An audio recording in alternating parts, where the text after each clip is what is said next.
Well, good day, YouTube, and welcome to another episode of the Albino Rhino beer review. Today of the Rhino, and we're looking at a beer. Today's beer is from Tatamagouche. Tatamagouche Brewing Company in Tatamagouche, Nova Scotia. It's the only beer brewed with pure Tatamagoodness. This is a 4.9% alcohol beer that I did have a couple years ago. Didn't end up posting the review or tapping it in or anything because it was when I had COVID and I couldn't taste shit. Tatamagouche Altbier. Now, it's 4.9% alcohol. I am not the biggest Altbier fan. I don't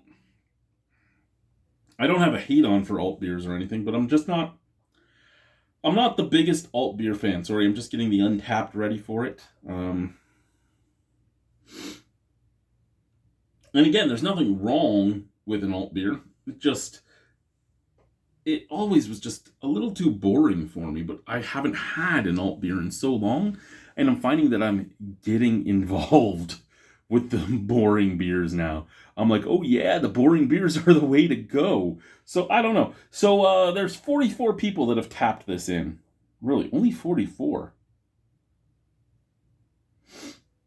3.78 out of 10. Did I not have this one? Did I have something else and not realize it? Maybe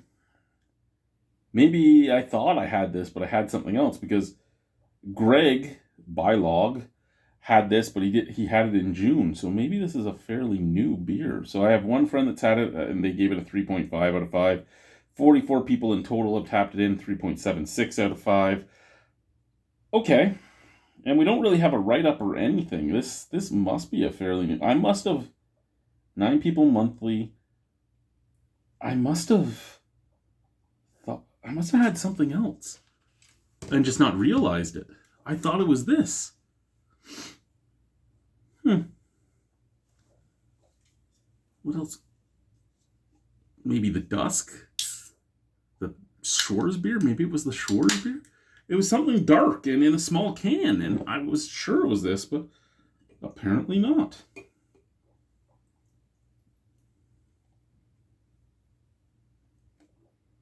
I really like the color of this. You guys don't get to see it yet. Now you can see it.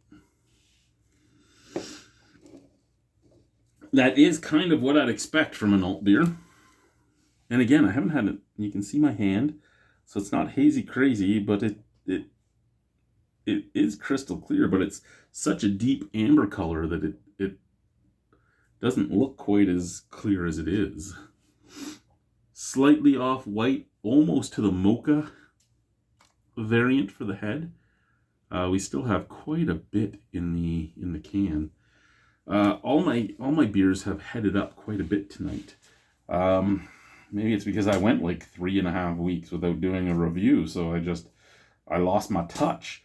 My pouring hasn't been good in years, not since I stopped serving at the casino, but this is something special, shall we say.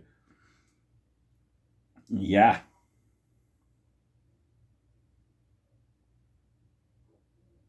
Okay, let's give her a sniff, shall we?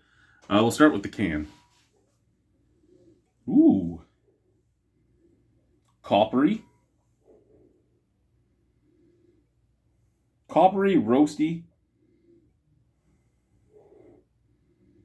Like a burnt toast with a roasty malt, a copperiness, and a little bit of an earthiness, almost English-esque. Out of the glass.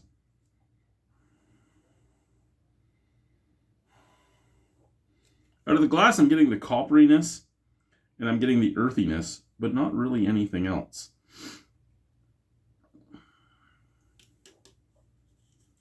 I mean, I'm okay with that. Let's just put that there. Cheers, let's try her, shall we? She looks so good.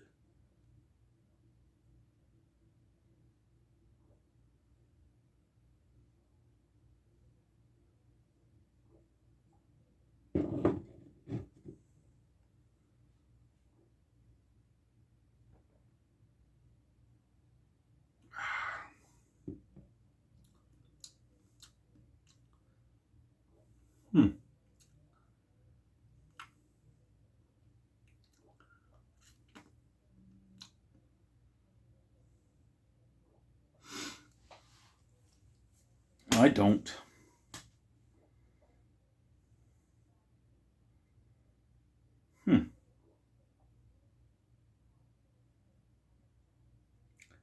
I don't know what to say about that because it's really good and not at the same time. It's the finish I'm not a big fan of.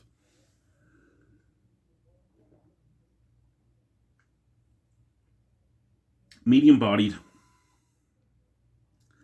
medium carbonation.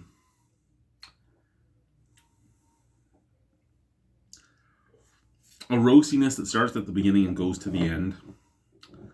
A sweet caramel note up at the forefront.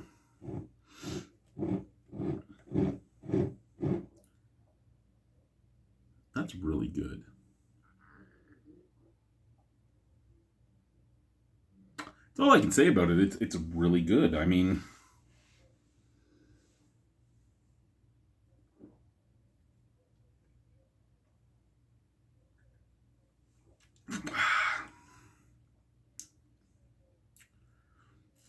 the finish is a little more burnt and bitter than I would like. But everything else is what I would expect out of like a Marzen. And I know an Altbier and a Marzen are different beers, but it's what I would expect out of a Marzen. It's fresh, it's sweet, it's roasty, it's toasty. And then the back end is just more toasty than I want it to be.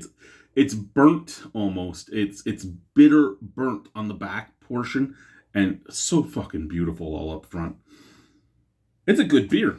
You know what? I think I'm going right with Greg. Actually, it's 4.9% alcohol as well, so I could drink a couple. And it's not cold. I don't drink my beers cold.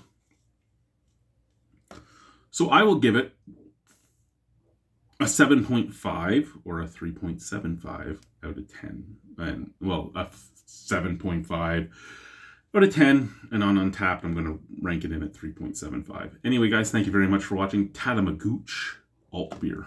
Bye-bye.